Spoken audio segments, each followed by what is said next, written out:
All right, welcome to Critical Weight Theory, where I sometimes break down key stories shaping U.S. politics. Today I'm digging into a nomination that made headlines and the quiet retreat that followed. Elise Stefanik, once floated as America's next ambassador to the United Nations, is apparently staying put in Congress. And here's why that matters and what it says about power, loyalty, and political strategy in 2025. So, Trump announced on Truth Social that it's essential that we maintain every Republican seat in Congress. Those were his words. And he also announced he was pulling back his own nomination of Elise Stefanik to serve as the U.S. ambassador to the UN. She was his pick just months earlier, praised as incredibly strong and America first to the core. So, what changed? What made this into the nomination that wasn't? Stefanik, a Republican from upstate New York, was nominated in November 2024. The move was high profile and symbolic. A rising GOP star tapped for the world stage. But behind the scenes, there was a problem. Republicans hold only a razor thin majority in the House. Losing Stefanik's seat, even temporarily, posed a serious risk. So Trump reversed course. In his words, she was phenomenal and very popular in her district, and he didn't want to gamble with the special election. He even said in the Oval Office, I didn't want to take a chance. So Stefanik, at least in public, took it in stride. She said she understood the political realities and called herself a team player, and that team, she emphasized, needs every vote. So, in a way, Trump actually was not wrong to note that she is a relatively popular politician. Back in Saranac Lake, New York, some were relieved, at least they expressed relief in a media interview. Rick Yorkey, a local fire chief and a Democrat, welcomed the news, at least according to this article. It quotes Rick Yorkey as saying, I'm glad she's not leaving. She helped us out tremendously here. Apparently, Stefanik had secured $4.5 million dollars in federal funding for a new emergency services building in Yorkie's community, so he was excited about that. So that kind of on the ground work left a mark and won her rare bipartisan support and praise in her district, at least from some people. Obviously, if you look at the average district, you're probably going to find at least some people who do not share the same views. So, this is a bit of a political evolution story as well. Stefanik's path hasn't always aligned so closely with Trump. In 2016, she criticized him for the infamous Access Hollywood tape, calling his remarks inappropriate and offensive. So at the time, she was still seen as a moderate conservative, shaped by her time working for George W. Bush and Paul Ryan. Remember, George W. Bush is or was sort of a proto Trump. So that might have actually paved the way for her transformation. Uh, that's partly how things changed, at least in my opinion, because you had her working for somebody who previously had some of Trump's personality traits. In 2019, she emerged as a fierce defender during Trump's first impeachment. That earned her the title of New Republican Star, and she later replaced Liz Cheney as chair of the House Republican Conference. Her brand is now firmly what they call America First. Well, you can debate about whether they're truly putting America first or not. You know, to me, it's more like they're putting the rich and well connected and white Christian males first above everybody else. But, that's possibly a debate for another episode or a discussion or whatever. Um, but I just had to blurt it out right here. So, what about the role that she almost took? What would she have done at the United Nations? The U.S. ambassador to the UN represents American interests, or what are called American interests. So often they are actually the interests of the military industrial complex and, these people who pay big money to put these politicians in office in the first place.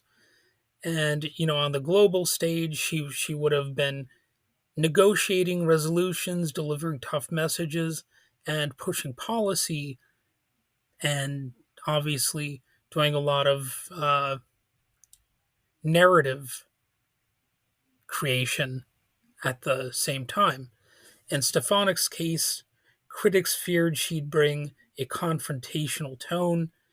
In late 2024, she called to defund the UN Relief and Works Agency, accusing it of ties to Hamas, which is really a constant part of their narrative.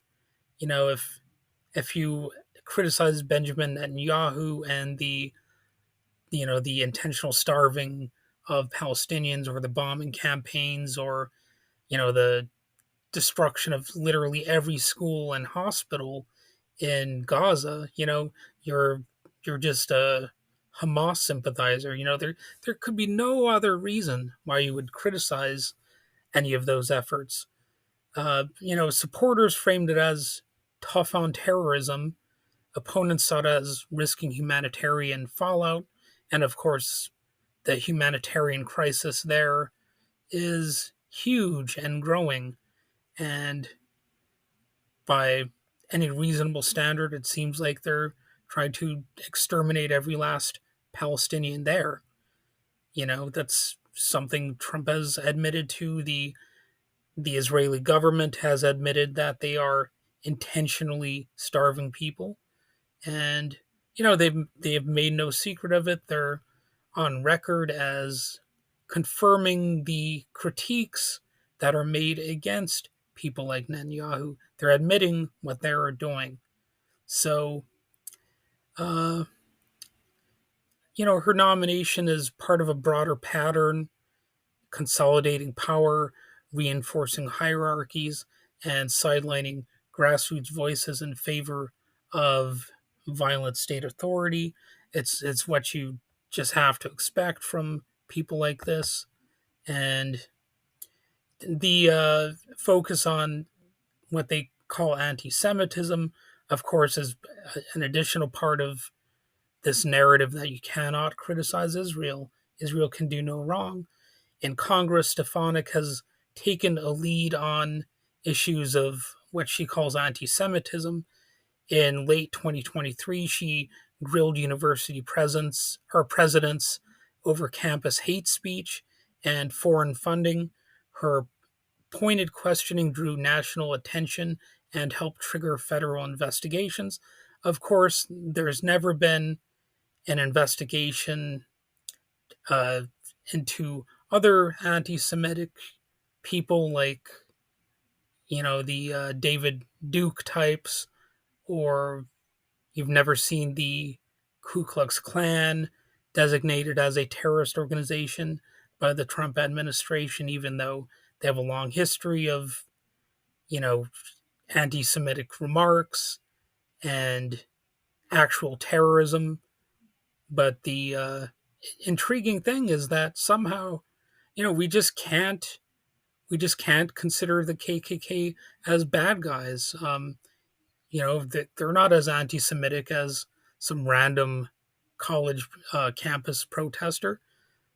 I guess we can't do anything about those organizations, but if you if you see this student protesting over here, and what they will do, of course, they'll find any example that's able to be found of somebody who actually does cross a line, and then they'll run with that political football for like a million miles. And that's assuming they're not just making some stuff up, of course, which will also be happening. as we've seen with the claims about immigrants eating cats and dogs and in in Ohio or whatever, they're just perfectly willing to make lies up, or claiming that students in schools are actually using litter boxes or, or whatever instead of the bathroom. You got these trans cat kids and all that sort of thing. So they're just perfectly willing to lie, or you know make bizarre claims about kids getting gender surgeries in schools. you know in reality, no kids are getting any kinds of surgeries in schools, because schools are not hospitals with a surgical staff or anything like that. But these people are just bizarre and vicious liars, so they'll make stuff up. And of course, some of the people who have been deported under this large scale deportation campaign, well, they'll just lie and say they're gang members or any number of things. It's not something that they have to you know lose sleep over, because these people, they have no conscience when it comes to such lies. So they just keep on spreading this disinformation. And that they'll say things like university leaders must do better. But it's like, okay, well, what about you doing better, Mr. President, or all of his cult like followers? How about you start doing better and stop telling all these lies, and actually do stuff to help the American people in general, instead of slashing all of these programs that people would rely on, you know? And the aid agencies are being slashed, and there's all there's all kinds of stuff like weather forecasts are likely to be affected in the future if they keep slashing these programs. You're going to have all sorts of things being affected by it. Anyway, maybe I'm going off on a tangent here, but Stefanik has made it clear she's staying in Congress to fight on the types of issues that she's known for, ba- basically to support Trump's agenda. That's what all these people are there for now. There's like no independence from that. It's a cult. So Stefanik said, "It's very important that we have every single vote in the House. I'm proud to be stepping up as a team." Well, we all know what the team is about. It's just about loyalty to the orange doofus at the top. So, from Capitol Hill to the global stage, and now back again, Elise Stefanik's story is one of strategy, ambition, and adaptation. Her political rise is tightly tied to Trump's, but her roots supposedly remain local.